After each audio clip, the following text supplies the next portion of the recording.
Saudações a todos que nos acompanham aqui no canal IEG Moçambique. Sejam todos bem-vindos para mais um estudo da lição da Escola Sabatina, aqui no programa Esperança para a Vida. Hoje iremos estudar a lição número 12, que é uma lição muito interessante, mas antes de lá avançarmos, gostaria de dar as boas-vindas aos meus companheiros aqui. Falo do irmão Rogério, assim como do irmão Edson. E desde já, sejam bem-vindos, irmãos. Podem saudar aos nossos irmãos que nos acompanham do outro lado de casa. Muito bem, é um prazer enorme, mais uma vez, estar diante dos irmãos para juntos darmos edições da Escola Sabatina, neste teu canal IAG e neste também teu programa Esperança para a Vida. Saudações a todos que nos acompanham do lado de casa. Agradecer mais uma oportunidade que nós temos aqui para podermos falar sobre a lição da Escola Sabatina. Que Deus possa estar conosco. E dizer que é um prazer sempre contar com a vossa presença. Para aqueles que não estão inscritos no canal, pedimos que o façam e compartilhem este vídeo com os demais, para que a bênção que tem chegado para vós também possa alcançar aos outros. Se gostaria de saber mais sobre IAG, pode entrar em contato com este número que está aí no rodapé. Antes de começarmos com o estudo da nossa lição, nós costumamos orar, invocar a presença de Deus.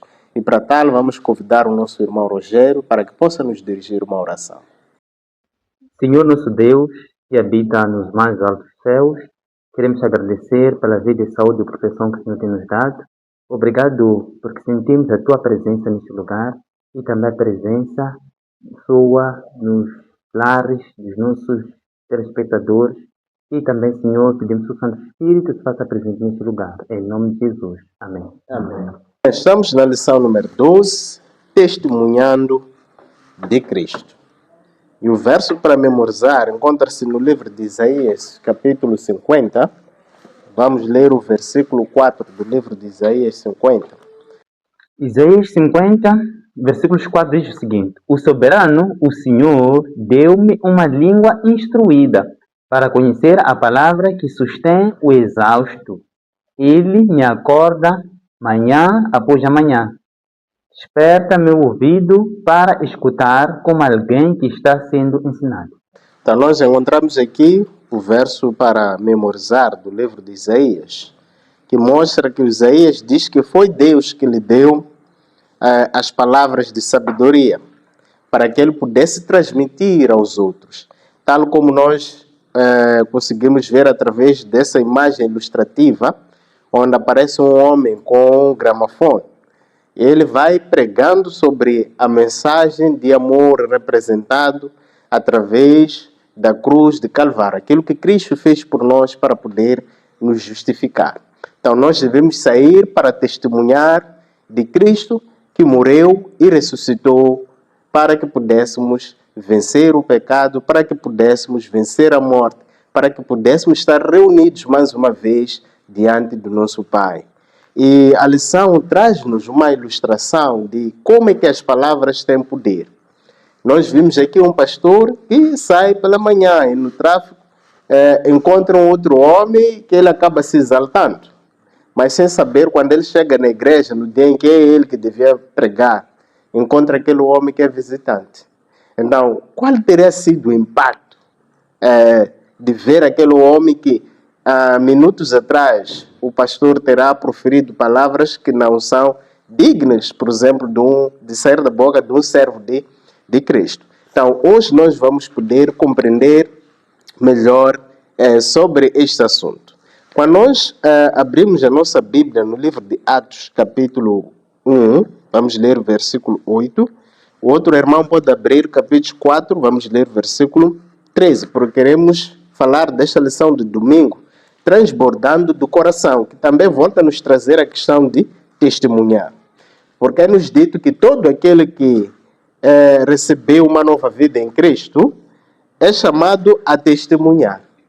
Porque todo que nasce no reino de Deus nasce como um missionário. Então, o que é que diz o Atos capítulo 1, versículo 8 e o Atos 4, versículo 13? Capítulo 1, versículo 8 diz o seguinte: Mas receberão poder quando o Espírito Santo descer sobre vocês, e serão minhas testemunhas em Jerusalém, em toda a Judeia e Samaria e até os confins da terra. Atos 4, 13 assim diz: Então eles, vendo a ousadia de Pedro e João, e informados de que eram homens sem letras e indoutos, se maravilharam e tinham conhecimento que eles haviam estado com Jesus. Então, quando nós analisamos esses textos, né, que acabamos daqui de ler, como é que nós podemos descrever como era o testemunho na igreja apostólica e que impacto os apóstolos, tais como Pedro e João, causaram para aqueles que os ouviam? Porque ao vermos esses homens, nos mostram que o seu coração estava a transbordar e não é possível alguém que receba Cristo manter-se em silêncio. O que nós podemos dizer sobre esta lição? Permite-me saber que testemunho é o relato prático, pessoal, de como o amor e a graça de Deus transformaram a vida de uma pessoa. Isso chama-se o que é testemunho. Agora, eu percebo que existem três etapas. Primeiro, é o testemunho pessoal. Aqui falou-se desse pastor que proferiu palavras não muito boas para aquele senhor, não é? Que depois foram se encontrar na igreja. Então, ele foi um mau testemunho. Um exemplo, a vida da pessoa é um testemunho por si só. E também temos o testemunho de Jesus. Nós temos que falar de Jesus. Mesmo o nosso Consolador, o Espírito Santo, ele não fala de si, mas sim fala de Jesus Cristo. E o testemunho de Jesus também é o espírito de profecia. Temos que endossar que nos últimos tempos a igreja verdadeira é conhecida por ter o espírito de profecia. E também o estilo de vida. Não é? Aquilo que eu sou é um testemunho para muitos. Agora, tal como aconteceu com os discípulos viveram com Jesus Cristo durante 3 anos e meio. Eles foram ensinados 3 anos e meio a saber o discipulado. Então, por essa razão, o coração deles ficou transbordado pela forma como eles receberam a mensagem. Eles tiveram fraquezas por muito longo tempo, mesmo quando Jesus Cristo morre na cruz do Calvário, não é? Quando ele ressuscita, mas Jesus Cristo deixou as últimas palavras. Idem, façam o quê? Discípulos. Então, eles também tinham o dever de fazer este discípulo. De que forma? Primeiro, tinham que receber uma autoridade absoluta. Quem deu essa autoridade absoluta? É o próprio Jesus, não é? E eles também tiveram que aguardar 40 dias depois de Cristo ter ressuscitado e 50 dias tiveram que a descida do Espírito Santo. Então foi através da descida do Espírito Santo que eles foram capacitados para que pudessem pregar o Evangelho. Atenção, queridos, o Espírito Santo ainda existe nos dias de hoje e está capacitando a cada um de nós para que possamos pregar o Evangelho. Outra parte aqui é a missão, não é? De fazer discípulos. Conforme se disse, que sempre quando nós conhecemos Jesus, nós temos que fazer o quê? Fazer discípulos. Ou quando nós somos batizados, nasce um missionário. Então, nós temos que fazer o quê? Fazer discípulos. Assim como Jesus Cristo, o nosso varão perfeito, fez discípulos, ele nos deu esta autoridade de nós também fazermos discípulos. Bom, para responder à questão que o irmão Cipriano fez, eu gostaria de dizer que testemunhar significa partilhar a sua própria experiência a outra pessoa. A experiência que nós temos tido de Cristo a uma outra pessoa. É interessante que nós podemos aprender lições essenciais da igreja primitiva, porque eles, para poderem sair testemunhar primeiro, tiveram que andar com Cristo. Então, a experiência que eles tinham foi dos 3 anos e meio com Cristo. Só que essa experiência não era suficiente por si. Ainda precisavam de poder. Por isso que em Atos capítulo 1, versículo 8, nós encontramos e recebereis poder. Então, havia necessidade de que primeiro o Espírito Santo descesse e lhes conferisse este poder para que pudessem sair e testemunhar. Veja só que o efeito do poder do Espírito Santo sobre eles se manifestar. No capítulo 4, versos 13, nos mostra a reação dos fariseus. Porque os fariseus, ao verem eles tanto falando com autoridade e certeza, os fariseus perguntavam: esses não são aqueles que nós víamos andando com Jesus? Ou seja, eles confirmaram de fato que os discípulos andavam com Jesus, por causa de quê? Das palavras que eles traziam. Então, todo aquele que testemunhar com base na influência do Espírito Santo, com certeza não haverá dúvida que essa pessoa tem andado com Jesus, tem tido uma experiência com Jesus Cristo. Agora, precisamos aprender da grande comissão, Mateus capítulo 28. Então, na grande comissão, nós podemos aprender, não há muitas lições que nos são apresentadas. Existe um termo que aparece repetido 4 vezes na própria grande comissão, nos 3 textos, de Mateus capítulo 28, versos 18 até 20, que é a palavra todo, que aparece como todas, como todos e como toda. O que essa palavra nos apresenta numa primeira mão? Nós vemos que o Evangelho, ou a grande comissão de Cristo, ela é holística, ou seja, é totalística, ela abrange todas as coisas. Primeiro, porque Cristo, ele, em primeira mão, ele diz o seguinte, que eis que é me dado todo o poder.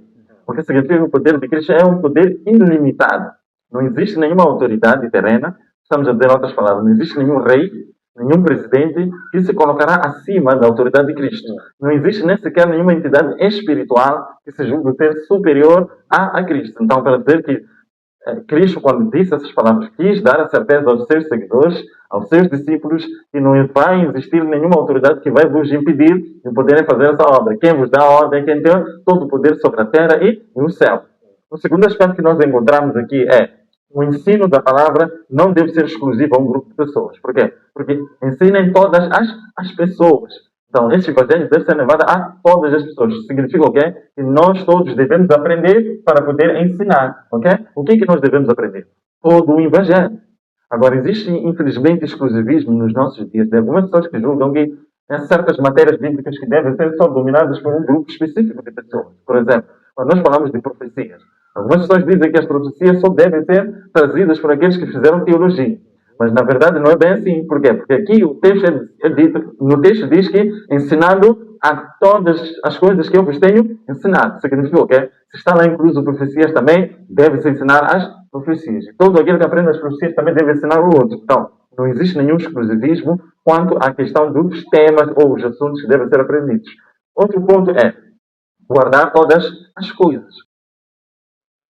O tempo de guardar todas as coisas exige-nos a praticar, a obedecer o tal da luz que nós recebemos. E se nós podemos guardar todas as coisas, significa que esse poder não vem de nós, vem daquele que nos mandou. Então, se podemos guardar todas as coisas, a pergunta que se faz é esta. Se eu posso obedecer tudo que eu tenho recebido como luz, a obediência nos faz, obviamente, nós vencermos o pecado. Porque à medida que eu obedeço a verdade, estarei mais próximo da vontade de Deus, me afastarei mais do próprio pecado em si. Então, isso para dizer que Cristo, em outras palavras, quis dizer que é possível vocês obedecerem toda a luz que eu vos tenho concedido. Isso é muito importante para nós que acompanhamos de lá de casa, para se dizer, porque há algumas pessoas que pensam que não é possível obedecer tudo o que tem na Bíblia. Algumas pessoas afirmam isso. Mas a Bíblia aqui deixa bem claro que devem praticar todas as coisas que eu vos tenho ensinado. E outro ponto é uma promessa. Cristo garantiu que estaria conosco todos os dias até a consumação dos séculos. Agora, isso é muito importante, por quê? Porque às vezes nós podemos limitar a própria obra achando que somos nós a irmos através dos nossos próprios esforços. Mas Cristo está em frente.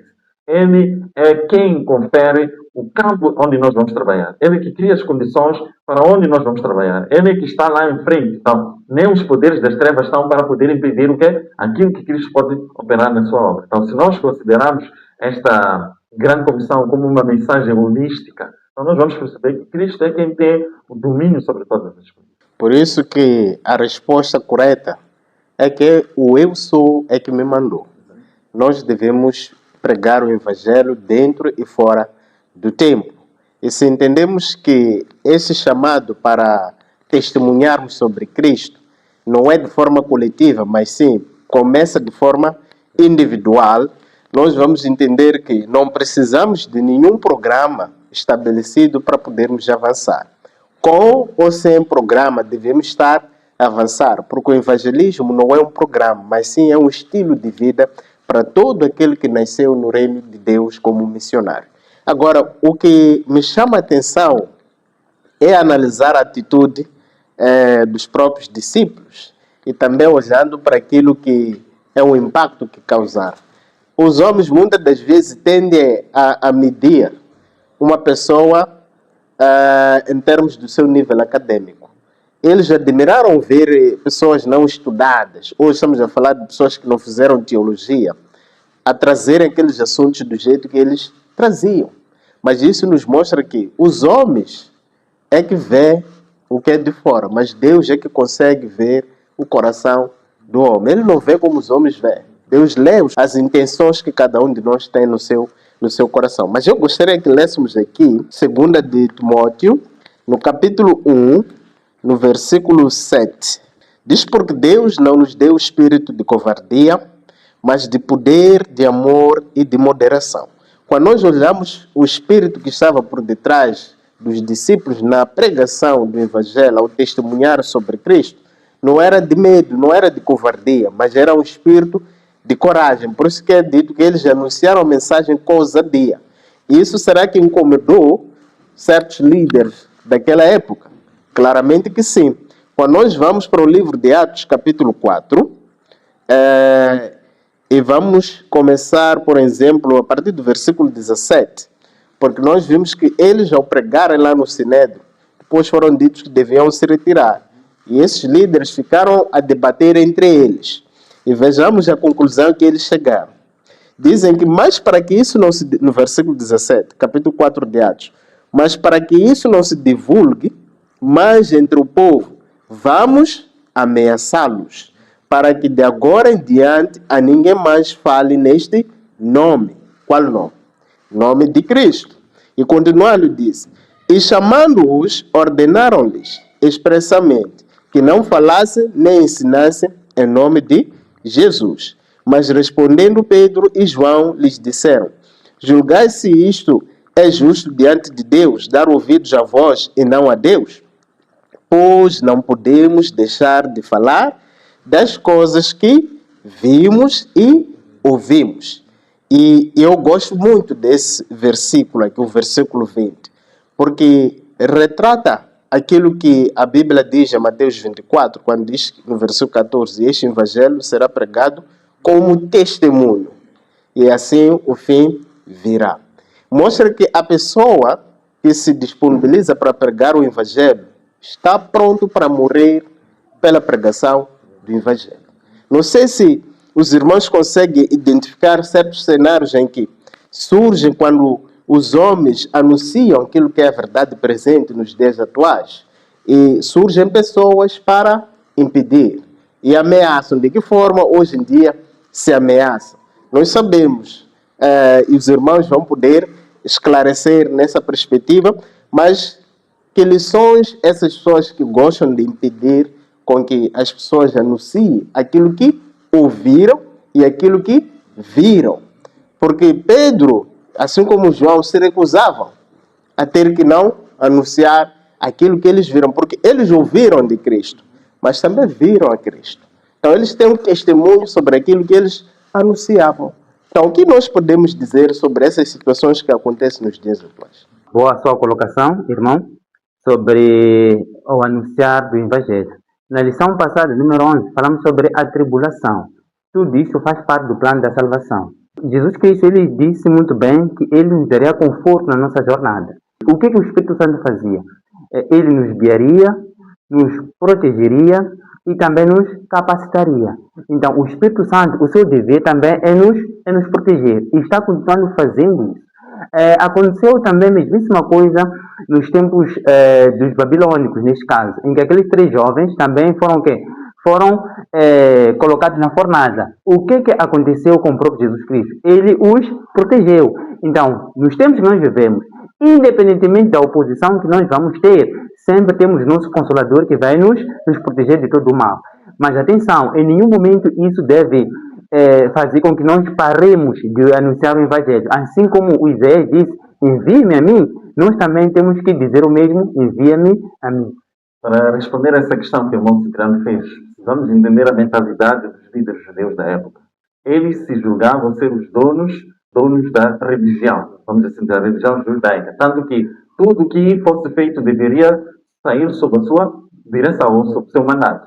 Mas quando vêm discípulos que pregam segundo o que eles viram e ouviram, aquilo que eles não quiseram ver e ouvir, então eles, em algum momento, queriam controlar a obra. Então, sendo assim, como consequência, obviamente, eles levantam essas perseguições como uma forma de poder impedir com que aquilo que a experiência dos discípulos tiveram, obviamente, pudesse ser pregado ou pudesse ser propagado. Então, com isso, o que é que nós aprendemos? Que, de fato, a mesma mentalidade que havia nos líderes judeus pode haver nos nossos dias de hoje. De pessoas que desejam controlar a obra, para que a obra não seja pregada. Segundo eles, existem temas que devem ser pregados, ou existem formas como deve ser pregado o Evangelho. Enquanto, na verdade, Cristo disse, ide a todo o mundo e testemunhem de tudo que eu vos tenho ensinado. Não é aquilo que vocês ouvirem como orientações de homens, mas aquilo que eu vos tenho ensinado. Então, esta questão de privar a liberdade das pessoas de levarem avante a obra aconteceu porque havia uma mentalidade de querer controlar a própria obra em si. Então, é isto que acaba, de fato, interferindo para que o Evangelho não seja pregado. Eu queria ler aqui alguns textos. Cristo Jesus, em Mateus capítulo 10, dá uma instrução aos seus discípulos quando pela primeira vez ele manda-os irem pregar o Evangelho. Essas instruções são abrangentes, não só se limitam aos 12, mas vão até nós nos dias de hoje. Quando nós lemos em Mateus capítulo 10, a partir dos versos 16, nós lemos o seguinte: Eis que vos envio como ovelhas ao meio de lobos. Portanto, sede prudentes como as serpentes e simples como as pombas. 17. Acautelai-vos, porém, dos homens, porque eles vos entregarão aos sinédrios e vos açoitarão nas suas sinagogas. Se nós formos a ver aqui, Cristo estava a dizer exatamente aquilo que parcialmente aconteceu no registro do livro de Atos, não é? Que por causa do quê? Da mensagem do Evangelho, alguns se levantariam para poder perseguir a eles. Mas quem seriam eles? Seriam pessoas que estariam ligadas à mesma religião deles. Não seriam pessoas de fora. Isso para dizer o quê? Que a pregação do Evangelho, segundo a mensagem que é necessária para o tempo presente, suscita sempre uma oposição. Porque existem aqueles que de fato não querem que a verdade presente seja pregada no seu tempo. Porque julgam que essas mensagens não são necessárias. Porque elas são alarmistas. Porque elas despertam em algum momento tensões e medo nas pessoas. Mas enquanto, na verdade, são mensagens que visam despertar o povo para aquilo que está por vir. Se nós formos a ver, a mensagem presente para o tempo de Cristo, ou o tempo dos apóstolos, era Cristo morto e ressurreto. Que é essa mensagem que precisava ir avante. Mas veja só que os judeus privavam-os de anunciar essas boas novas. Então, nos nossos dias, podemos, de fato, deparar com isto. Agora, eu queria voltar também a comentar sobre a Grande Comissão, a um ponto que eu acabei deixando para trás. Cristo, quando dá a Grande Comissão em Mateus capítulo 28, ele diz: Ide ensinai a todas as nações, batizando-as. Esse é um ponto muito importante. A questão do batismo. Ide e ensinai, batizando-os. Então, significa o quê? À medida que nós vamos pregar no Evangelho, há pessoas que, obviamente, vão aceitar os nossos apelos e vão querer descer às águas batismais. Mas quando nós olhamos nos nossos dias, muitas das vezes tem se restringido o próprio batismo. Alguns têm considerado ou colocado restrições para que as pessoas possam batizar. Alguns dizem, por exemplo, que é porque as lições ainda não foram terminadas. Por isso que essa pessoa não pode batizar. Porque ainda faltam mais 15 lições para a pessoa completar. A pergunta que se faz é: qual é a condição mínima que é necessária para o indivíduo descer as águas batismais? Nós vamos ao livro de Atos, capítulo 8. Nós vamos encontrar a condição que nos é necessária para que nós possamos batizar. Assim diz: regressava e assentado no seu carro, lia o profeta Isaías. E indo eles caminhando, chegaram ao pé de alguma água e disse o eunuco: Eis aqui água. Que impede que eu seja batizado? Vamos ouvir a resposta. E disse Filipe: É lícito se crês de todo o coração. E respondendo, ele disse: Creio que Jesus Cristo é o Filho de Deus. Então nós temos aqui a experiência do eunuco, quando estava na sua caminhada de volta de Jerusalém. Lia o livro de Isaías 53 e não conseguia perceber se de fato Isaías estava a falar de si ou estava a falar de uma outra pessoa. Então o Filipe foi enviado de forma especial para que pudesse ir esclarecer. E ao esclarecer, ele mesmo, o eunuco, pergunta: o que me falta para que eu seja batizado? A resposta de Filipe foi direta: se crês, de fato é suficiente para que sejas batizado. E ele disse que eu creio que Jesus Cristo é o Filho de Deus. Então, essa é a condição primordial que é necessária para o indivíduo descer as águas batismais. Não é concluir todo o conhecimento. Isto, obviamente, com o tempo nós vamos continuar com aquela pessoa, depois de batizada, a ensinar os princípios. Até porque não é possível concluir todas as lições essenciais, porque a vida em Cristo é uma lição dia após dia. O que é necessário é a pessoa crer em Jesus Cristo. Essa é a condição mínima. Então, não há necessidade de se criarem restrições para que as pessoas possam descer as águas batismais. A condição é clara, segundo a Bíblia. É interessante que, quando olhamos para esse evento, muitos de nós não temos percebido quem é esse Filipe. Filipe aí, em referência, não é o apóstolo, mas sim era o diácono Filipe. Então, só para vermos aquela ideia de você só pode anunciar o Evangelho com a nossa autorização. Nós vimos aí que, em termos de hierarquia, o diácono estaria abaixo do apóstolo. Mas o Filipe avançou, ouvindo a voz de Deus, através do Espírito Santo, que falou com ele e ele avançou para pregar o Evangelho. Agora, há um ponto que eu queria trazer, que o autor traz aqui. Ele diz que não podemos e não devemos ficar em silêncio. Ele o redimiu e o chamou pelo nome. Você pertence a ele. Então, não podemos e nem devemos ficar em silêncio. Para dizer que nós precisamos testemunhar sobre Cristo. Tivemos o evangelismo impacto. Não podemos parar de impactar as pessoas nas nossas vidas. Mas isso só é possível quando nós realmente temos comunhão com Cristo e o nosso coração transborda desse conhecimento de Cristo. Porque quando nós analisamos, por exemplo, usando o livro Serviço Cristão, diz que quando, por exemplo, não se testemunha sobre Cristo, olhando para Cristo como aquele que tinha um espírito missionário, ele diz que é porque o espírito missionário desertou das igrejas. Ela coloca assim, o espírito missionário desertou das igrejas. E quando voltar a se verificar, vamos ver pessoas a orarem um pelo outro e não haverá fofocas, lutas entre os irmãos. Todos vão se unir e vão avançar na pregação do Evangelho. Por isso que o convite para todos os irmãos que nos acompanham, que desejam trabalhar na seara do Senhor, este é o tempo ideal. O tempo é curto, queridos irmãos. Devemos fazer de tudo para abreviar a segunda volta de Cristo. Mas é necessário desenvolvermos uma relação com Ele. Porque, caso contrário, o que aconteceu no livro de Atos, capítulo 19, nos fala, até podíamos ler, só para finalizarmos esse ponto. Vamos começar lendo o versículo 3. Aconteceu também que alguns judeus, exorcistas ambulantes, tentaram invocar o nome de Jesus sobre os que tinham espíritos malignos, dizendo: eu vos expulso por Jesus a quem Paulo prega. Os que fizeram isso eram os 7 filhos do judeu chamado Seva, um dos principais sacerdotes. Nós estamos aqui a lidar com filhos de um líder. Estaremos hoje, por exemplo, a falar dos filhos do pastor, que saíram para expulsar os demônios, porque tal como o pai recebeu o chamado, os filhos também são chamados a receber o mesmo chamado, de ir anunciar e testemunhar sobre Cristo. Mas vejamos a diferença. Estamos a falar de filhos que se esperava mais pela posição ou pelo chamado que o pai teve. Continuando aí diz: todavia o espírito maligno respondeu: conheço Jesus e sei quem é Paulo, mas vós quem sois? Então mostra que quando nós não temos relacionamento profundo com Cristo, nós não vamos conhecer a Cristo. Podemos assumir que conhecemos a Cristo. Por isso que ele diz lá em Mateus que naquele dia muitos dirão que fizeram milagres, expulsaram demônios, e a conclusão que chega é que na verdade nunca vos conheci.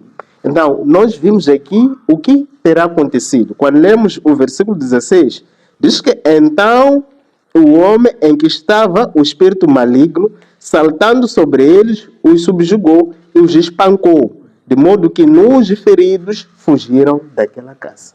Então, quando nós não temos Cristo na nossa vida e não o conhecemos, é o que vai acontecer conosco. E que impacto isso teria? Seria um testemunho positivo ou um testemunho negativo? As pessoas saberem que nós professamos o nome de Cristo, mas no fundo não conhecemos a Cristo. Por isso que somos chamados à consagração antes de avançarmos para anunciarmos este Evangelho. Por isso que quando olhamos também a forma de se anunciar este Evangelho, é-nos dito que essa é imposição, mas com poder. E os irmãos vão poder explicar, afinal, de que poder está-se a referir aqui. Poderíamos entender que, porque hoje em dia entende-se que quem é rico detém um certo poder. Então, os irmãos também podem esclarecer este ponto. Mas vamos ler o Mateus 9,36 para os irmãos esclarecerem sobre este testemunhar de Cristo sem impor às pessoas. E vendo a multidão, teve grande compaixão deles, porque andavam desgarados e errantes como ovelhas que não têm pastor. O que os irmãos têm a dizer sobre esta lição? Olhando para essa questão de que a pregação do Evangelho não deve ser por imposição. E que de que poder aqui está-se a fazer referência? Deus, na verdade, ele não viola a liberdade de escolha. Aconteceu algo semelhante comigo quando eu interpelei uma jovem para dar um panfleto sobre o impacto e falei muito de Jesus Cristo para aquela jovem e simplesmente ela disse as seguintes palavras: eu não quero saber e nem vou levar o teu folheto, não é? Eu fiquei muito triste naquele momento, fiquei mesmo triste. Por uma semana, não é? Estava mal disposto por causa daquela situação que aconteceu. Mas quando eu fui aprendendo e percebi que, na verdade, em nenhum momento eu devo impor àquela jovem a aceitar aquilo que são as minhas convicções. Por quê? Porque, na verdade, nós percebemos que levamos tempo para que Deus possa agir na nossa vida. Assim como aconteceu com os discípulos, acontece com cada um de nós nos dias de hoje. Agora, convido os queridos irmãos para que abramos juntos o livro de 2 Reis, capítulos 7, versículos 9. Diz o seguinte aqui: então disseram uns aos outros: não estamos agindo certo. Este é um dia de boas notícias e não podemos ficar calados. Se esperarmos até o amanhecer, seremos castigados. Vamos imediatamente contar tudo no palácio do rei. Aqui encontramos estes 4 leprosos que foram a uma base dos seus inimigos, onde se alimentaram, e depois perceberam que, na verdade, nós não podemos ficar com quê? Com esta informação. Mesmo que isso acarrete a nossa vida, nós teremos que ir fazer o quê? Ir dar essa notícia. É o que acontece hoje em dia, que Deus, na verdade, Ele nos chama para que nós não fiquemos inertes, não é, com a pregação do Evangelho. E não só, nós temos que perceber que o método de Jesus baseava-se no serviço e na compaixão. Aqui encontramos a ordem da própria Bíblia. Então, nós também temos que entender o sofrimento do outro. Não é? Temos que entender também o tempo da conversão do outro. E também nós temos que sermos servis ao próximo, ajudar as pessoas em suas necessidades, tanto físicas, econômicas e espirituais. Eu posso dar um exemplo daquilo que aconteceu de uma irmã que esteve aqui como uma das evangelistas, não é? Isso foi uma repreensão também para a nossa igreja. Quando chegou aqui em Moçambique, quando ela saiu para poder pregar o evangelho e encontrou uma família em que essa família era de umas 3 jovens que haviam perdido os seus pais e percebeu que a casa estava totalmente destruída e estavam a passar fome. O que aconteceu com aquela evangelista? Ela disse a seguinte palavra: por favor, primeiro vamos suprir as necessidades físicas dessas pessoas. E depois construiu ali uma casinha para que elas pudessem se abrigar da melhor forma possível. Agora, uma das perguntas que ela colocou: como é que nós vamos dar o evangelho a estas pessoas que primeiro estão famintas e estão desprovidas de todas as necessidades básicas? Vamos dizer, não é? Então, nós não podemos correr em transmitir o evangelho sem primeiro sermos servis ao próximo. É importante que nós também tenhamos o respeito para com este próximo. Entender que a fé não se impõe, mas sim se compartilha. Não é? Assim como a história daquela jovem. Então temos que entender que, na verdade, a fé não se impõe, mas temos que compartilhar. Antes de ir ao encontro da questão que o irmão Cipriano fez, gostaria de comentar algo que o irmão Cipriano falou sobre a questão do programa de impacto de fato terminou, mas isso não significa que a pregação do Evangelho deve parar. Devemos continuar a pregar o Evangelho. Afinal de contas, quando nós voltamos ao livro de Atos, conforme já foi dito aqui, capítulo 4, versos 20 diz: porque não podemos deixar de falar do que temos visto e ouvido. Não podemos parar porque o programa terminou. Isso faz-me lembrar algumas palavras que alguém costuma dizer o seguinte: que o evangelismo não pode ser apenas um programa, mas deve ser um estilo de vida. Então nós devemos desenvolver um estilo de vida de sempre estarmos aptos a pregar o Evangelho. Só assim, de fato, o Evangelho vai alcançar todo mundo. Agora, em torno da questão que foi feita, qual é este poder? A resposta eu encontraria no livro de Zacarias, capítulo 4, nos versos 6, quando diz: e respondeu e me falou, dizendo: esta é a palavra do Senhor a Zorobabel, dizendo: não por força nem por violência, mas pelo meu Espírito, diz o Senhor dos Exércitos. Então, o poder aqui referido é o poder do Espírito Santo. Vejamos só que os discípulos não saíram para pregar o Evangelho antes de receber o poder do Espírito Santo. Conforme diz Atos capítulo 1, versículo 8. Então, o Espírito Santo foi lhes derramado e eles saíram com fervor, com o coração ardendo, para poderem falar daquilo que eles ouviram e viram com Jesus Cristo. Então, o poder aqui referido ao poder do Espírito Santo. Agora, sem imposição. A pregação do Evangelho, de fato, não pode ser imposta, não pode ser por força, conforme diz o texto de Zacarias. Mas tem que ser por amor e tem que ser também por poder do Espírito Santo. O que isso quer dizer em outras palavras? Muitos não discernem muito o caráter de Deus, porque muitos dizem que, olha, Deus de fato é Deus soberano, Deus tem esse poder, por que não salva todo mundo então? Porque ainda precisa que esse Evangelho seja pregado? É só pegar cada um e colocá-lo para receber a vida eterna, obviamente. Mas se nós formos a ver, o caráter de Deus é muito distinto daquilo que nós imaginamos como homens. Deus não é um Deus impositor, é um Deus que faz tudo por amor. E Ele respeita o nosso livre-arbítrio, a nossa capacidade de escolha, de decisão própria. Se nós formos a ver o livro de Marcos, capítulo 16, quando nós vemos os versos 15, diz: E disse-lhes, ide por todo o mundo pregai o Evangelho a toda a criatura. 16. Quem crer e for batizado será salvo, mas quem não crer será condenado. Se fosse algo oposto, todo mundo deveria crer. Por quê? Porque haveriam ameaças por cima daquele que não cresce. Mas Deus não permite que tal coisa venha a ser assim. É por livre escolha, mas todo mundo deve ouvir. Então, veja só o que é interessante. O caráter de Cristo, o caráter de Deus, é muito antagônico do caráter de Satanás. Nós sabemos que existe um poder aqui na Terra que impõe as coisas. Na Idade Média, esse poder usou esse poder impositor para que pudesse fazer com que as pessoas seguissem aquilo que são os seus dogmas sem querer. Então, esse poder, que é o papado, obviamente, é um poder que vai se levantar também no futuro breve. Nós sabemos que esse poder, atua contra aqueles que de fato receberam a mensagem de pregar o Evangelho de forma livre, sem impor. Veja só, quando nós vamos ao livro do Apocalipse, capítulo 3, a partir dos versos 11 em diante, fala que uma besta da terra vai se levantar e ela vai fazer com que todos que habitam sobre a terra façam uma imagem da primeira besta. Ao fazer a imagem da primeira besta, diz que aqueles que não aceitarem adorar essa imagem ou receber o seu sinal, o que vai acontecer? Serão privados de comprar e vender. Então, significa um poder impositor. Então, este poder impositor é um poder antagônico ao poder de Cristo.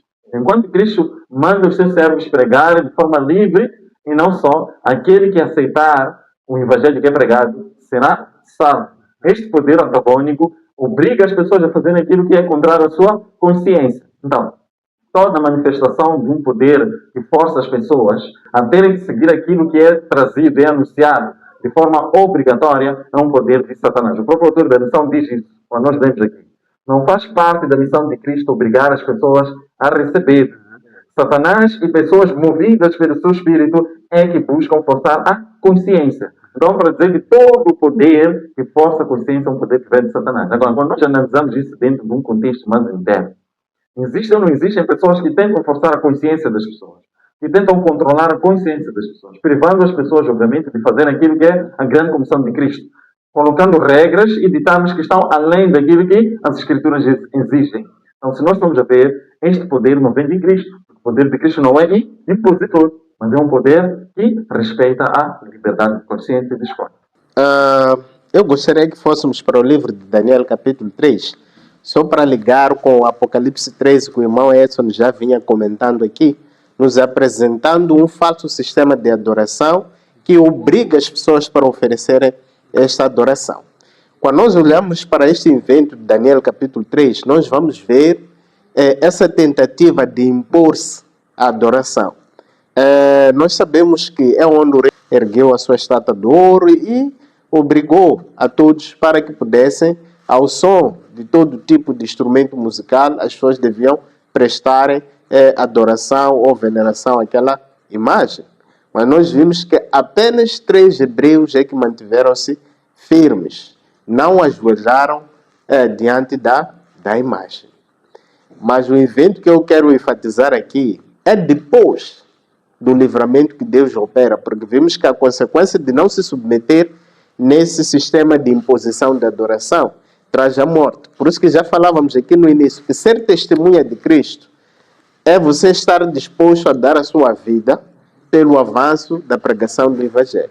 Os reformadores foram testemunhos de Cristo. E eles morreram para que a palavra pudesse se espalhar e chegasse aos nossos dias. Por isso que o nosso silêncio custa a vida de pessoas. Nós devemos entender isso, que quando nós nos mantivemos calados diante da verdade que Deus nos deu, nós estamos a sacrificar a vida de muitas pessoas. Vamos ler aí capítulo 3, no versículo 28, porque depois de Deus intervir, livrar os 3 hebreus, nós vimos qual foi a reação do próprio rei. A Bíblia diz o que? Em Daniel 3, a partir do versículo 28, vamos até versículo 30. Disse então Nabucodonosor: Louvado seja o Deus de Sadraque, Mesaque e Abednego, que enviou o seu anjo e livrou os seus servos. Eles confiaram nele, desafiaram a ordem do rei, preferindo abrir mão de sua vida a prestar culto e adorar a outro Deus que não fosse o seu próprio Deus. Versículo 29.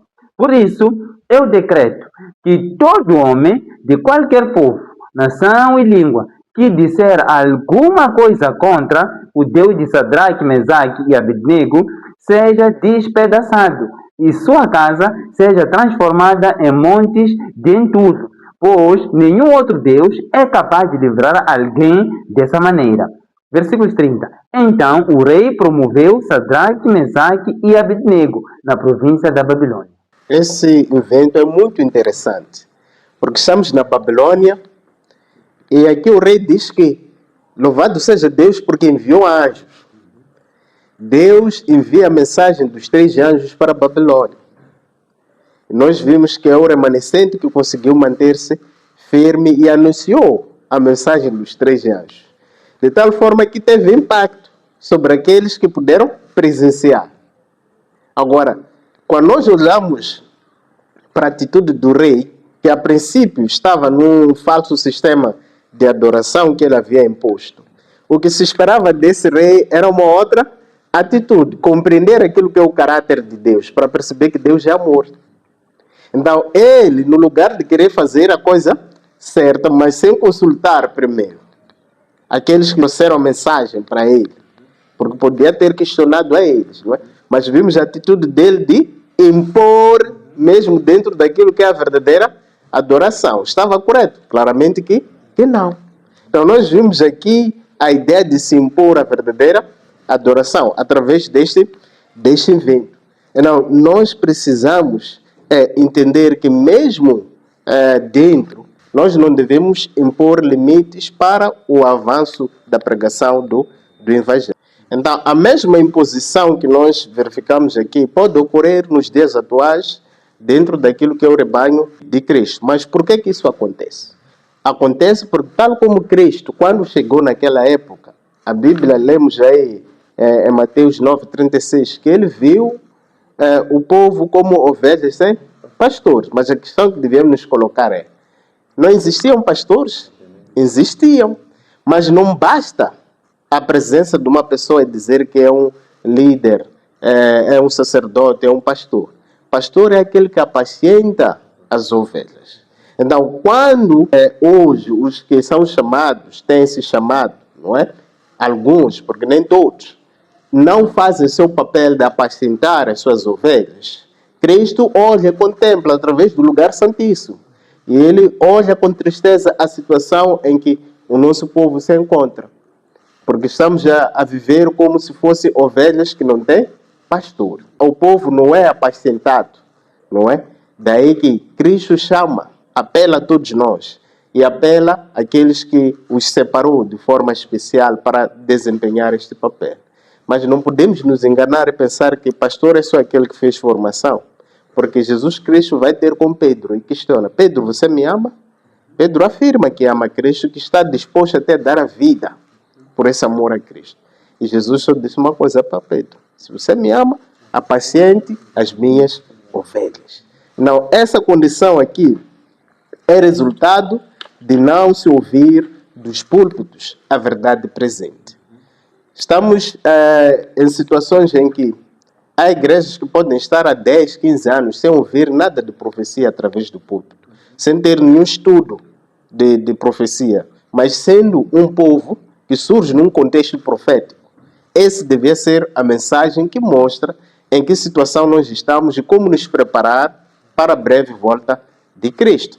Mas essas mensagens são muitas das vezes combatidas, há uma oposição a esse tipo de mensagem que Ellen White diz no livro Primeiros Escritos, que é essa verdade, falando da verdade presente das 2.300 tardes manhãs do sábado do santuário, que é a única verdade que vai santificar e unir o rebanho. Então, fora aquilo que Deus estabeleceu como mensagem que vai unir as pessoas, todas as nossas tentativas de alimentar o rebanho com mensagem que só falam de amor, Cristo nos ama, vamos nos unir, sem se basear na verdade, porque devemos ser santificados na verdade. Estamos a apacentar as ovelhas com capim seco. E isso não é o que vai trazer vigor nessas ovelhas para que possam sair com ousadia e anunciar o Evangelho de Cristo. E vamos entrar na lição da terça-feira, como falar de Jesus. Esta é a questão que eu coloco aos irmãos. Como falar de Jesus e que lições podemos extrair desta lição? Como falar de Jesus, não é? É um guia prático para a vida de um cristão, não é? Falar da vida de Jesus, ou falar de Jesus. De que forma? Nós temos que ser compassivos, ter empatia pelas dores do próximo. Temos que ser fraternos, que amar como membros da mesma família espiritual. De que forma posso falar de Jesus? Temos que ser misericordiosos, que é perdoar e não cobrar os erros. Muitas das vezes nós costumamos cobrar os erros dos outros. Temos que ser humildes acima de tudo. Não é que reconhecer a nossa dependência de Deus e colocar os outros em primeiro lugar. E não só, ninguém pode proclamar a mensagem do Evangelho de forma eficaz se o seu testemunho diário, tanto em casa, no trabalho e na igreja, for o que for, destrutivo. Por essa razão que encontramos pessoas que em nenhum momento falam de Jesus. Por quê? Porque na igreja é uma outra pessoa e em casa é uma outra pessoa. Então, como é que essa pessoa vai falar de Jesus? E não só, nós temos que entender que a verdadeira preparação para o fim dos tempos, isso aguardando a volta de Jesus, inclui a forma como tratamos o nosso próximo dia após dia. É importante que nós entendamos, queridos irmãos, que na verdade a forma como nós tratamos as pessoas é a forma como essa pessoa vai olhar Jesus na nossa vida. Não é? Se eu sou vingativo, então provavelmente a pessoa pode olhar um Deus vingativo. Então, a nossa forma de ser, de estar, deve sempre ir de acordo com a vontade de Deus.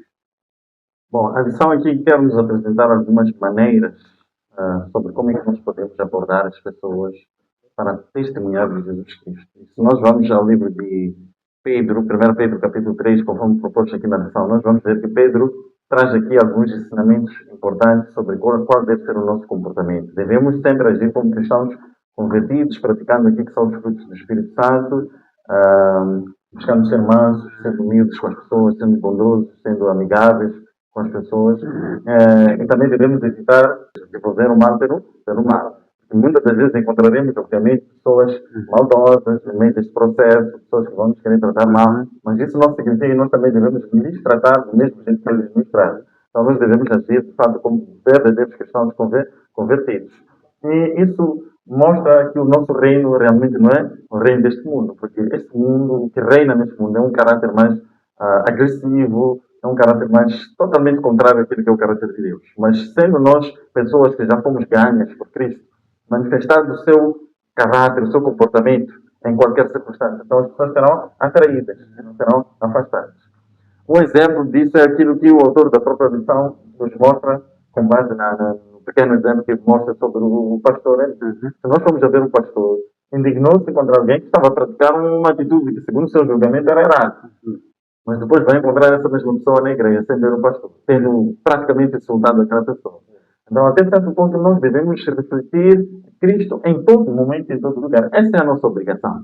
Nós não devemos ser pessoas que justificam os momentos de ira pela explosão.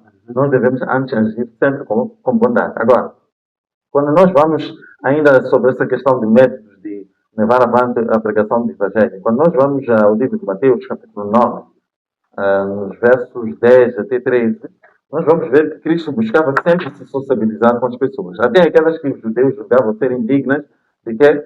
De serem aproximadas. Né? Temos os publicanos, temos os samaritanos, os judeus, para eles, essas pessoas eram indignas, porque eram impuras, por causa daquilo que era, de fato, a sua atitude de não andar segundo o caminho de Deus. Mas como é que Jesus se portava com pessoas desqualificadas como essas, né? Como era o caso dos publicanos? Vamos ler aqui em Mateus capítulo 9, nos versos 10 e 13. Vamos ler juntos aqui. E aconteceu que, estando ele em casa, sentado à mesa, chegaram muitos publicanos e pecadores e sentaram-se juntamente com Jesus e seus discípulos. E os fariseus, vendo isto, disseram aos seus discípulos: por que come o vosso mestre com os publicanos e pecadores?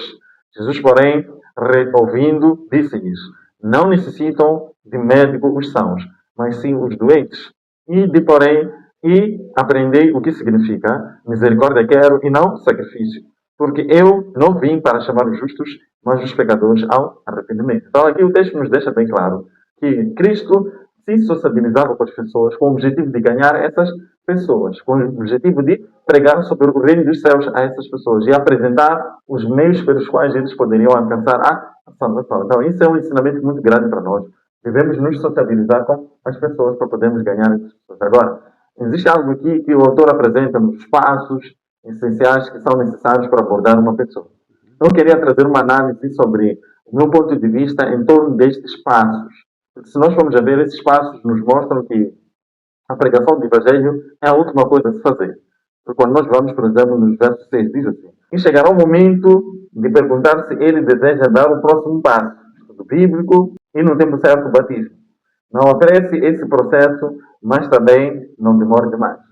Bom, é uma exortação interessante, mas, na minha opinião, deve-se deixar bem claro, quando nós estamos a abordar a pessoa, que o nosso objetivo é falar de Cristo. Para o quê? Para que não transformemos os nossos encontros em encontros sociais ou em sessões de autoajuda. Porque, por exemplo, nós vemos aqui que o ponto 4 ele diz que procura conectar o seu novo amigo a outras pessoas da igreja para que experimente o acolhimento da comunidade. É um ponto muito bom. Mas não podemos esconder aquilo que é a nossa essência quando nós nos chegamos à pessoa. Nós devemos ir direto àquilo que nós pretendemos, de tal maneira que a pessoa não confunda os assuntos. Por que é que eu digo isso? Porque muitas das vezes nós temos criado maneiras de levar as pessoas a Cristo, vamos assim dizer, mais mundanas do que essencialmente bíblicas. Nós buscamos criar amizades com as pessoas, por exemplo, convidamos as pessoas para jogarem conosco futebol e o foco acaba sendo o próprio futebol do que falar mesmo de Cristo. E aquelas pessoas, quando se unem a nós, o foco delas é mesmo aquilo que nós convidamos elas para poderem fazer conosco. Mas nós devemos ter em mente que o foco principal, sempre nós chamamos as pessoas, é dar-lhes a conhecer a Cristo. Os discípulos, quando receberam o Espírito Santo, saíram e pregaram nas praças públicas. As pessoas que lhes ouviam, algumas delas ficaram confusas. De fato, esses indivíduos não estavam bêbados. Então, quando eles, de fato, explicaram o que estava a acontecer ali, quando as pessoas foram convertidas, 3.000 pessoas. Isso para dizer o quê? É que eles não precisaram dar muitas voltas, foram direto ao ponto, que é levar as pessoas ao conhecimento da verdade. Então, às vezes é importante nós criarmos sim a socialização com as pessoas, mas o foco principal é pregar o Evangelho. A semelhança do que Cristo fez com os publicanos. Quando estava ali com eles, a ter aquela refeição, não havia nenhuma outra conversa que Cristo estava a trazer, senão apresentar-lhes o reino dos céus. Então, esse deve ser o nosso foco sempre que nós abordamos as pessoas. É interessante que Ellen White diz que somente os métodos de Cristo são suficientes para se alcançar uma alma. Quando nós permanecemos em Cristo, passamos a refletir aquilo que é o caráter e imagem de Cristo. De tal forma, tal como aconteceu com os discípulos, quando foram vistos pela primeira vez em Antioquia, foram chamados de cristãos, porque foram reconhecidos como aqueles que andaram ou seguem a Jesus Cristo. Para dizer que, nesses contactos que nós fazemos para levar almas a Cristo, precisamos refletir aquilo que é a imagem e semelhança do nosso Deus. Para que as pessoas também fiquem bem claras que queremos resgatar essas pessoas que estejam nas trevas para a maravilhosa luz de Deus. Então, muitas das vezes não conseguimos ter o sucesso, porque não estamos a refletir a luz que nos distingue. Quando nos juntamos essas pessoas, não há uma distinção entre a nossa forma de ser e estar e daquela pessoa. Por isso que a pessoa acaba de uma certa forma, até não crendo quando chega o momento de anunciar o Evangelho. Por isso que voltamos a repisar no assunto de consagração e viver a verdade tal como ela é. De tal forma que ao entrar em contato com essas pessoas, quando olharem para si, vão conseguir ver Cristo que habita em ti. Assim como diz o Paulo, já não sou eu, mas Cristo é que vive em mim. Então, se Cristo viver em si, qualquer um que for a contemplar-te vai poder ver esse Cristo retratado na sua vida, nas suas palavras, na sua forma de agir, na sua forma de se relacionar com outras pessoas. Então, a pregação do Evangelho não é só com palavras. Por isso, quando se diz que é também com testemunho, testemunho tem a ver com aquilo que Cristo fez por si na sua vida. Você tem uma experiência pessoal com esse Cristo. Porque é a mesma coisa que eu tenho dito às pessoas. Imagina se você sai, vai para o campo para alcançar uma alma. Encontra que a alma está a passar por uma situação difícil da vida, uma tribulação. E você incentiva aquela alma para que possa confiar em Deus, para que possa buscar alívio em Deus através da oração. O próprio Cristo disse, vinde a mim todos cansados e oprimidos, que eu vos aliviarei. E a pessoa te fazer a seguinte questão. O que a oração já fez na tua vida? Imagina se você não tem nenhuma experiência com Cristo, de Ele se revelar na sua vida através da oração. Qual é o testemunho que você vai dar para que a pessoa acredite que realmente a oração funciona? Porque se funciona a oração na sua vida, incentivar as outras pessoas, vai ter testemunho para que as pessoas possam crer que realmente a oração funciona. Então nós precisamos realmente buscar viver de acordo com a vontade de Deus. O autor traz aqui 1 de Pedro, capítulo 3, eu gostaria que lêssemos um versículo, que é o versículo 15, que diz que antes reverenciai a Cristo como Senhor no coração. Estais sempre preparados para responder a todo o que vos pedir a razão da esperança que há em vós. Aquilo que já falávamos aqui. Se nós vamos incentivar as pessoas a buscar a Deus, a orar, temos que ter testemunho do que Deus tem feito nas nossas vidas através da oração. Porque vai chegar uma altura em que as pessoas serão questionadas. Seremos questionados o porquê de professarmos a fé que nós professamos. Se nós desconhecemos essa fé, o testemunho que vamos dar não é um testemunho que leva as pessoas a Cristo, mas sim é um testemunho negativo. Então, conhecendo as razões da nossa fé e vivendo a nossa fé, o nosso testemunho será impactante. Por isso que há pessoas que são convertidas a Cristo não através de estudos bíblicos como está, mas por uma experiência que alguém teve na sua vida que revela que a mão de Deus esteve lá. E essa pessoa decide fazer uma reflexão e chega à conclusão de que não é possível o que aconteceu na sua vida sem a intervenção divina. E decide entregar a sua vida a Cristo. Agora, qual é o passo? Porque o irmão Edson já avançava pontos interessantes. É que mesmo o indivíduo que levanta e decide batizar daqui para aqui, isso não anula a responsabilidade que temos de ensinar esse indivíduo as Sagradas Escrituras. Então, todos, independentemente da pessoa não ter levado tempo, não ter tido oportunidade de estudar, por exemplo, sobre o sábado e tudo mais, nós sabemos que só batiza quem realmente tem a oportunidade, pelo menos, de ouvir sobre Cristo e o Espírito Santo lhe tocar e lhe convencer que deve batizar, renascer de novo. Mas essa pessoa deve ser dado os estudos depois de ter batizado, para que possa crescer em fé. E Deus tem um plano para resgatar as suas ovelhas.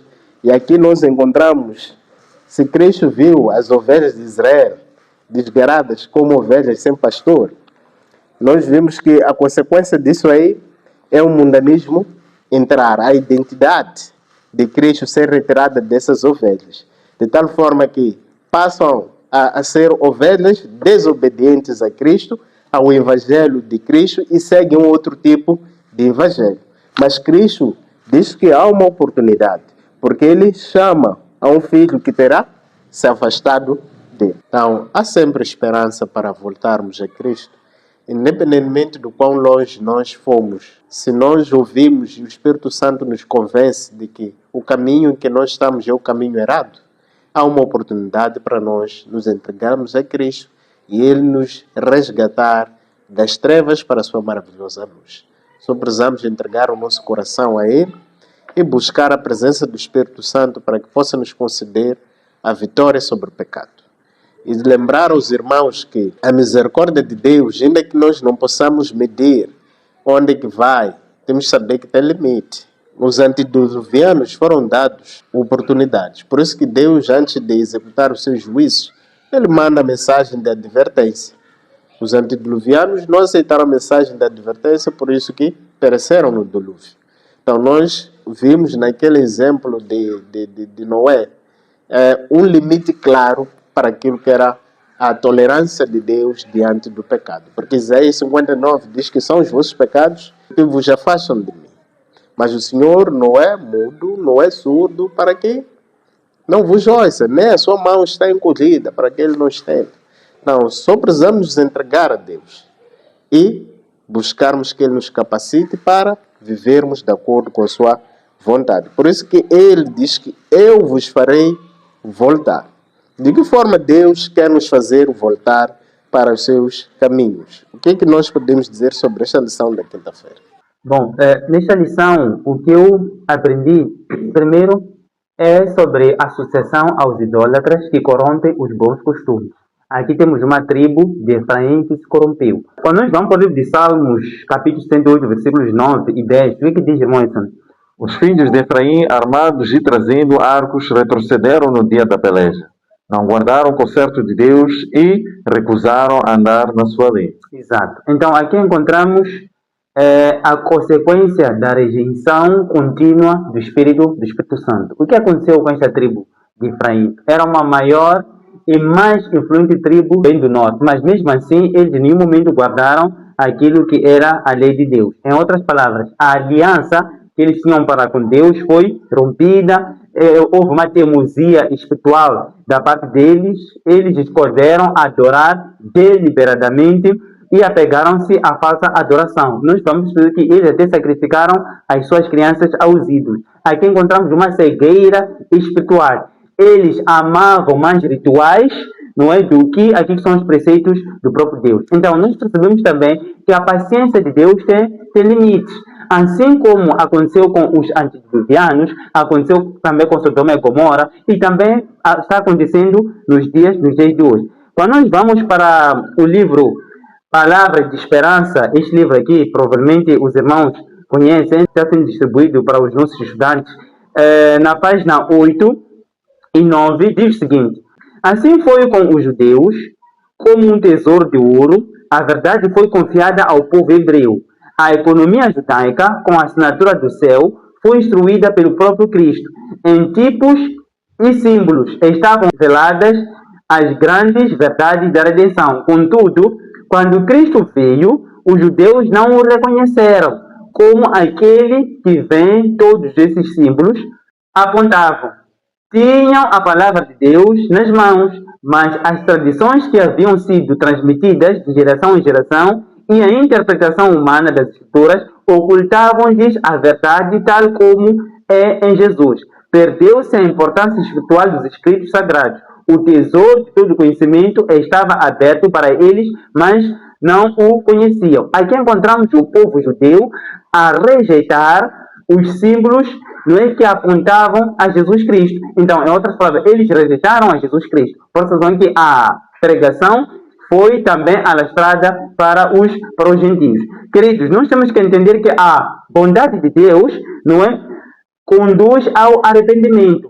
Assim como encontramos no livro de Lucas, capítulos 15, aqui que fala sobre a parábola do filho perdido, lá no versículos 21, o filho lhe disse: Pai, pequei contra o céu e contra ti. Não sou mais digno de ser chamado teu filho.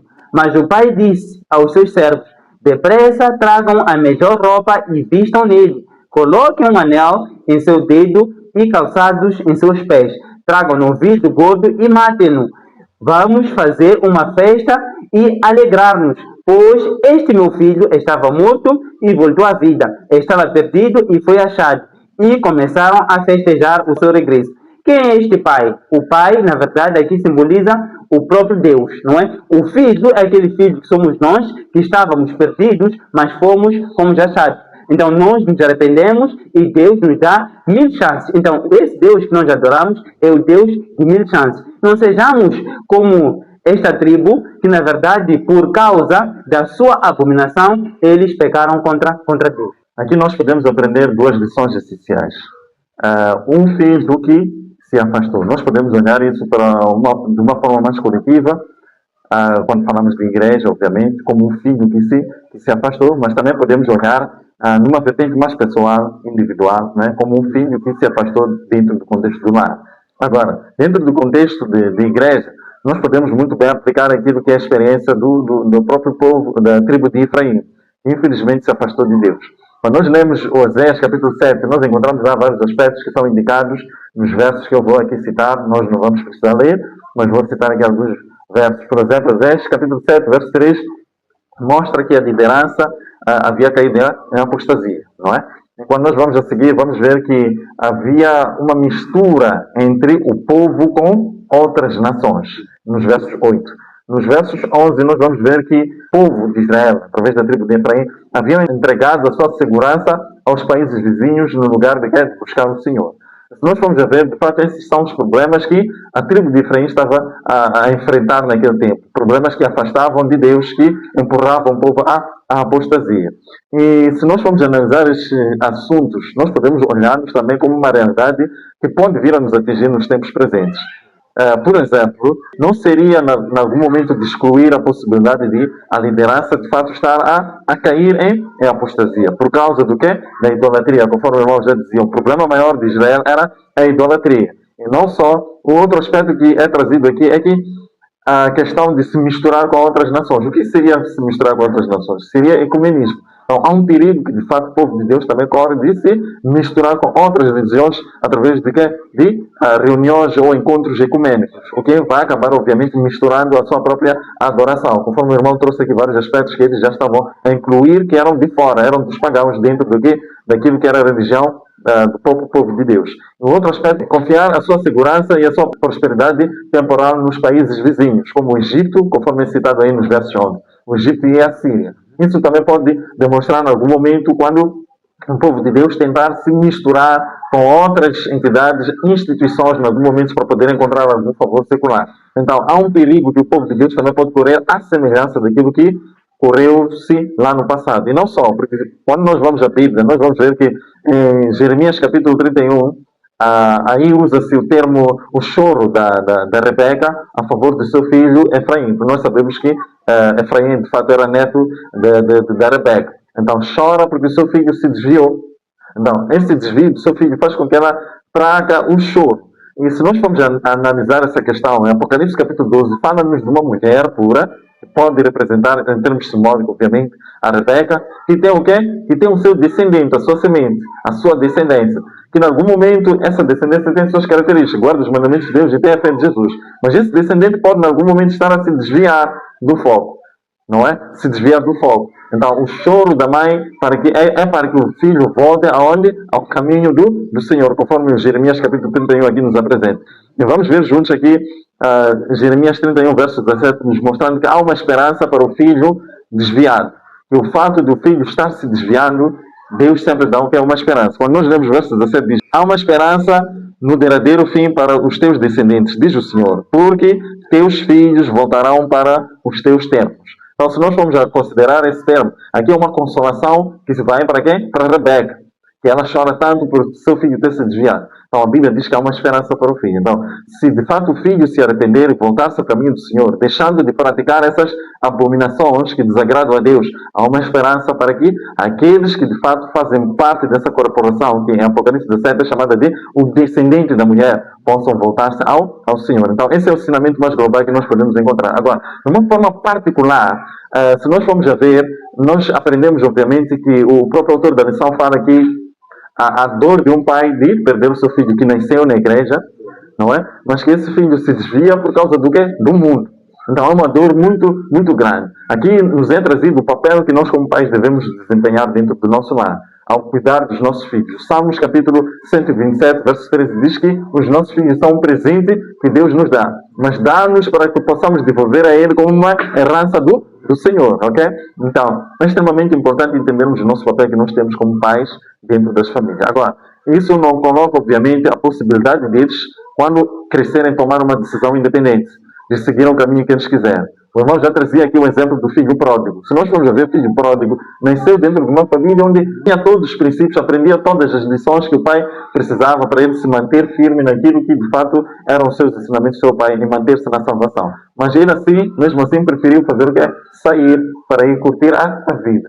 Infelizmente, nos nossos dias, tem havido muitos jovens que nascem dentro do quê? Da igreja, nasceram dentro de uma família cristã, não querem ter uma experiência com Cristo. O que eles querem fazer? Querem brincar de serem filhos pródigos.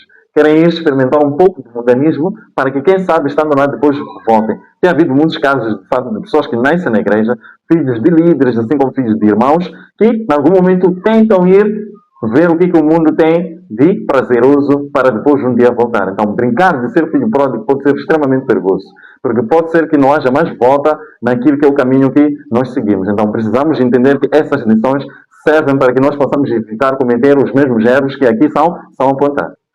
Bom, quando nós vamos ler o livro de Zacarias, capítulos 10, versículos 1 a 12, aqui provavelmente fala do derramamento do Espírito Santo no final dessa história. Estamos a falar da chuva seródia. De que forma Jesus Cristo pode nos fazer voltar? Primeiro, só volta aquele que se arrepende. Em nenhum momento eu posso voltar se de alguma forma não me arrependi. Então, significa que pode existir um orgulho da minha parte que faz com que eu não volte. No tempo de Pentecoste, houve uma descida do Espírito Santo, que foi a chuva temporã. Então, essa chuva temporã, muitas das vezes, quando nós vamos para o contexto, era como se fosse aquela primeira chuva que fazia com que a semente germinasse. E depois disso, tinha uma outra chuva que chamava-se a chuva seródia, que era a colheita. Não é? Deus vai fazer com que as pessoas voltem na chuva seródia. Ademais, nós podemos entender aqui o perigo também dos falsos pastores que existem hoje em dia. Hoje em dia existe uma proliferação de vários pastores, cada um se intitula como verdadeiro pastor, não é? E também ídolos. Hoje em dia temos muitos ídolos. Hoje em dia, basicamente, nós já não conseguimos ter uma estátua aí dentro do nosso quintal, nós adoramos, mas nós, dentro das nossas casas, temos o quê? Ídolos. Por exemplo, aquilo que leva muito mais tempo na nossa vida, entretenimento daquilo que é a vontade de Deus, automaticamente se torna ídolo na nossa vida. E também, nós temos que entender que o Messias, que é o nosso Deus, ele é o nosso provedor. Deus assume pessoalmente o pastoreio. Nós já vimos aqui o livro de Mateus, capítulos 9, versículos 36, quando fala de pastores sem ovelhas, não é? Ou ovelhas sem pastor, assim que é. Então, é importante que hoje em dia nós sejamos pastores para essas ovelhas que não têm direção, para que nós possamos dar a direção. E, por fim, temos a reunião e a restauração do remanescente. Não é? Aqui falamos da própria glorificação. Jesus Cristo, ele está reunindo o seu rebanho aos poucos. E ele quer que eu e você façamos parte da seara e também façamos parte do reino dos céus. Precisamos perceber que o cerne da lição é o testemunho de Jesus que nós devemos dar. A lição da quinta-feira nos mostra a atitude de Deus. Eu os farei voltar. Quem faz voltar, na verdade, é Deus. Então, todos aqueles testemunhos de Cristo devem se inserir naquilo que é o desejo de Deus, de fazer voltar aqueles que estão perdidos. Então, todo aquele que entende, obviamente, a essência do Evangelho, participa daquilo que é o propósito de Deus de resgatar aqueles que estão perdidos. Então, nós, obviamente, ao entendermos isso, vamos perceber claramente que a nossa essência como pregadores do Evangelho não é sair por aí condenar as pessoas, mas é levar as pessoas ao arrependimento. Esse é o nosso maior dever. Veja só que o caráter de Deus é expresso nessas palavras.